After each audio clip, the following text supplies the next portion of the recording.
ज्योतिष के वीडियो सबसे पहले देखने के लिए सब्सक्राइब करें एस्ट्रोडिफाई चैनल को और नोटिफिकेशन के लिए दबाएं इस बेल आइकन को। नमस्कार, आप सभी दर्शकों का एस्ट्रोडिफाई पर हार्दिक स्वागत है। आज हम जानेंगे कि कौन से वह योग होते हैं जो एक व्यक्ति को विज्ञान और प्रौद्योगिकी के क्षेत्र में ले जा पाते हैं, और यदि आप स्टेम फील्ड्स यानी साइंस, टेक्नोलॉजी, इंजीनियरिंग और मैथमेटिक्स के फील्ड्स में पढ़ाई करना चाहते हैं या कर रहे हैं या कर चुके हैं या उसमें ऑलरेडी काम कर रहे हैं, तो उसके लिए कौन से योग रहते हैं आज उनको हम विस्तार से जानेंगे। और उसमें जो सब कैटेगरीज होती हैं कि साइंस और टेक्नोलॉजी में कई प्रकार के फील्ड्स होते हैं, कोई इलेक्ट्रिकल में है, कोई मैकेनिकल में है, तो इस तरीके के जो सब कैटेगरीज होते हैं उनके लिए भी कौन से विषय के हिसाब से कौन कौन से योग आएंगे उनको भी हम विस्तार से जानेंगे। तो आइए अपने इस वीडियो को शुरू करते हैं।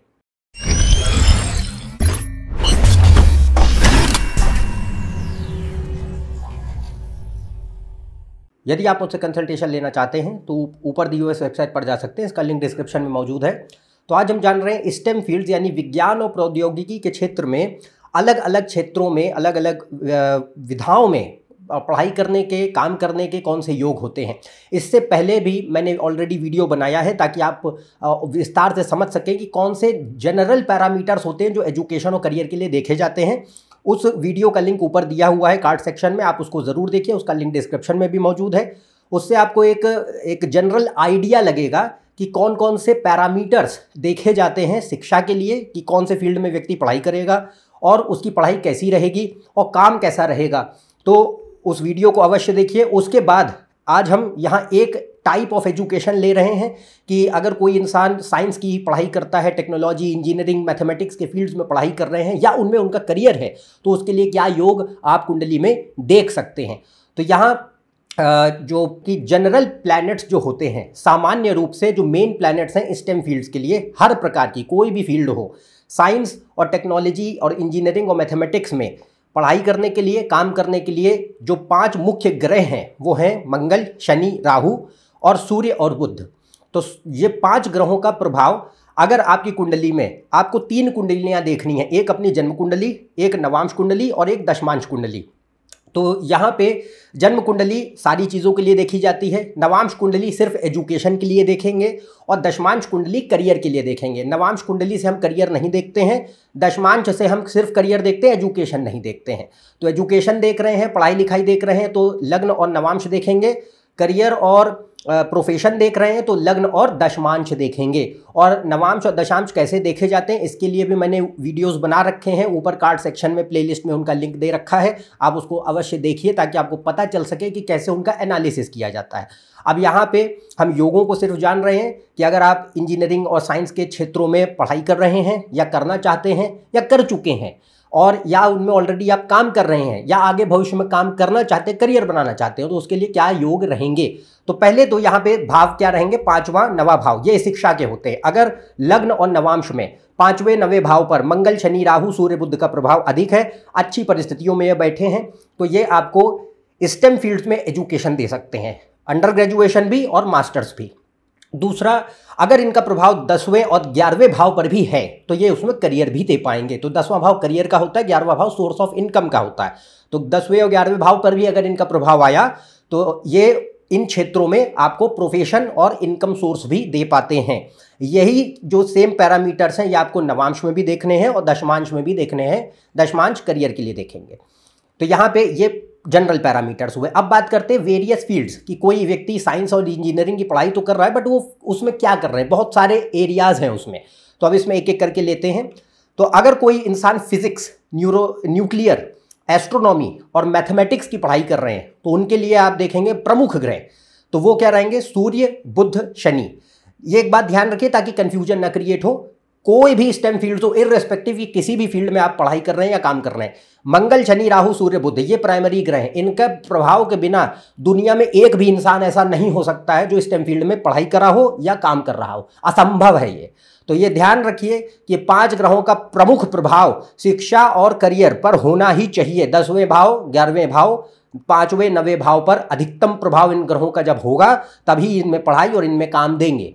अब नेक्स्ट रहता है कि इनमें सब कैटेगरीज, तो अगर कोई इंसान इसमें फिजिक्स, न्यूक्लियर इंजीनियरिंग या न्यूक्लियर साइंस, एस्ट्रोनॉमी या मैथमेटिक्स की पढ़ाई कर रहे हैं या उनमें काम कर रहे हैं, तो उसके लिए हम सूर्य, बुध और शनि देखते हैं। सूर्य, बुध, शनि, मैथ्स, न्यूक्लियर, एस्ट्रोनॉमी और फिजिक्स के लिए मुख्य ग्रह माने गए हैं। राशियां इनमें जो अहम भूमिका निभाती हैं वो हैं मेष, मिथुन, सिंह, कन्या, वृश्चिक, मकर और कुंभ और मीन। तो एरीज, जेमिनाई, लियो, वर्गो, स्कॉर्पियो, कैप्रिकॉर्न, एक्वेरियस और पाइसिस, ये मेन राशियां हैं जो इन क्षेत्रों में विशेषकर पढ़ाई करने और काम करने के लिए बहुत अच्छी मानी जाती है। तो अगर इनका प्रभाव 5वें, 9वें, 10वें, 11वें भाव पे है, लग्न, नवांश, दशांश में इनका प्रभाव है और ये अच्छे होके बैठे हैं, तो इससे ये पता चलेगा कि इसमें आपकी पढ़ाई हो सकती है। और दशा को भी जरूर देखिए, महादशा, अंतरदशा ये दिखाएगी कि वो व्यक्ति की शिक्षा और करियर इन क्षेत्रों में रहेगा या नहीं रहेगा, दशा उस ग्रह की सहायक होगी या नहीं होगी।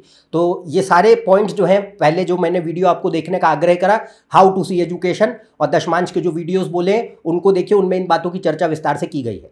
अब अगला फील्ड लेते हैं। जैसे कोई इंसान जो है आईटी में है, कंप्यूटर साइंस की पढ़ाई कर रहे हैं, इलेक्ट्रॉनिक्स कम्युनिकेशन है, टेलीकम्युनिकेशन है, इलेक्ट्रिकल इंजीनियरिंग है या कंट्रोल एंड इंस्ट्रूमेंटेशन है, इनमें से किसी में भी अगर आपने पढ़ाई करी है या आप ऑलरेडी इसमें काम कर रहे हैं, तो इसमें ध्यान रखेंगे कि मंगल, शनि, सूर्य, बुध, राहु ये तो हैं ही, बट इसके लिए जो मेन ग्रह होते हैं, जो सब कैटेगरी डिसाइड करते हैं, वो है शुक्र, बुध, राहु, तीसरे, 9वें, 11वें भाव, और वायु तत्व की राशियां यानी मिथुन, तुला, कुंभ और कन्या, ये इसके कंट्रोलर माने गए हैं।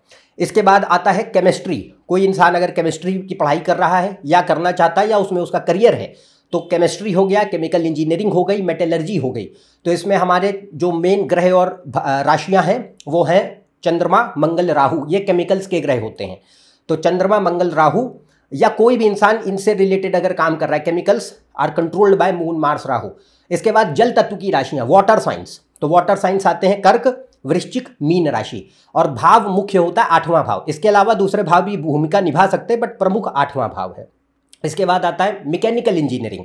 अगर कोई इंसान मैकेनिकल इंजीनियर है या पढ़ाई कर रहा है या इनमें उनका काम है, तो उसमें शनि और राहु मेन होंगे। शनि और राहु मशीनरी और हेवी इंडस्ट्रीज के कंट्रोलर माने गए हैं। खास तौर से किसी भी प्रकार के जो आयरन और स्टील है या हमारा जो कोई भी मेटल पार्ट्स हैं जो एलॉयज से बनते हैं, हाँ, तो उसमें मंगल, शनि और राहु की भूमिका बहुत होती है। और जो बड़ी बड़ी मशीनरीज होती हैं इंडस्ट्रियल स्केल की, वो शनि और राहु के हाथ में होती हैं। तो मैकेनिकल का जितना इलाका है, मैन्युफैक्चरिंग, प्रोडक्शन, मैकेनिकल, ये सारा जो है शनि राहु के हाथ में मुख्यतः जाता है। 8वां भाव प्रमुख भाव है। 8th house is the main house of manufacturing, production and heavy machineries. इसके बाद इसमें मेष, मकर, कुंभ और वृश्चिक यानी मंगल और शनि की जो राशियां होंगी ये अहम भूमिका निभाएंगी। तो अगर इनका प्रभाव आपके केस में ज़्यादा जा रहा है 5वें, 9वें भाव पर, 10वें, 11वें भाव पर, तो ये इसमें एजुकेशन भी दे पाते हैं, ये इसमें करियर भी दे पाते हैं।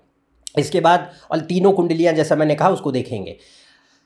फिर आता है माइनिंग में है कोई या पेट्रोलियम की पढ़ाई कर रहे हैं या इनमें काम कर रहे हैं, तो इसमें आपका रहेगा चंद्रमा, शनि, गुरु, मून, सैटर्न, जुपिटर, ये 3 ग्रह जो होते हैं ये ऑयल एंड गैस और नेचुरल रिसोर्सेज के मेन कंट्रोलर हैं। खास तौर से कोयला, ऑयल और गैस।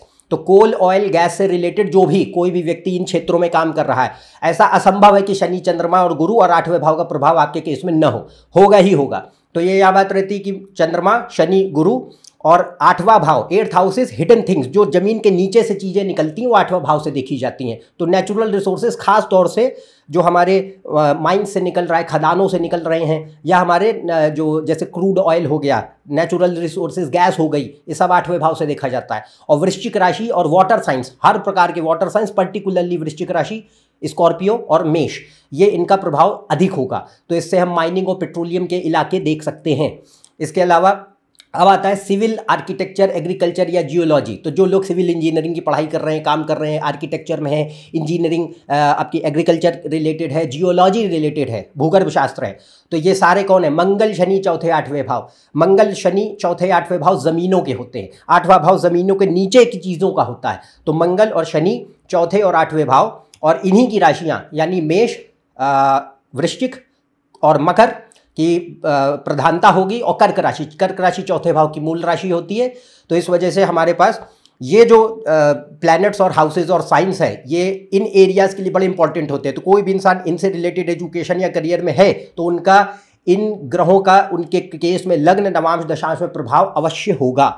इसके बाद रहता है एरोस्पेस और ऑटोमोबाइल। तो कोई भी इंसान यदि एरोस्पेस में, एविएशन में, ऑटोमोबाइल इंजीनियरिंग या रिलेटेड या टेक्नोलॉजिकल रिलेटेड जॉब्स में हैं, तो उनके केस में क्या होगा, शुक्र, चंद्र, बुध और राहु ये ट्रांसपोर्टेशन के ग्रह, mainly Venus, moon, mercury. Rahu aviation का ग्रह माना गया है। बाकी जो रोड ट्रांसपोर्ट होते हैं वो सब राहु के हाथ पे नहीं होते। तो यहाँ पे ये रहेगा कि सिर्फ एरोस्पेस के लिए और एविएशन के लिए राहु होगा, बाकी शुक्र, चंद्र, बुध ये general transportation, automobile, all kind of transportation except aviation control करते हैं। तो एविएशन में नहीं एक्सेप्ट नहीं, ये सारे कंट्रोल करेंगे, इसमें एविएशन में बस खाली राहु जोड़ देंगे आप। तो यहाँ पे रहेगा शुक्र, चंद्र, बुध, राहु, और भाव रहेंगे तीसरे, चौथे, 9वें और 11वें भाव, 12वें भाव। तो 3, 4, 9, 11, 12 ये भाव होंगे।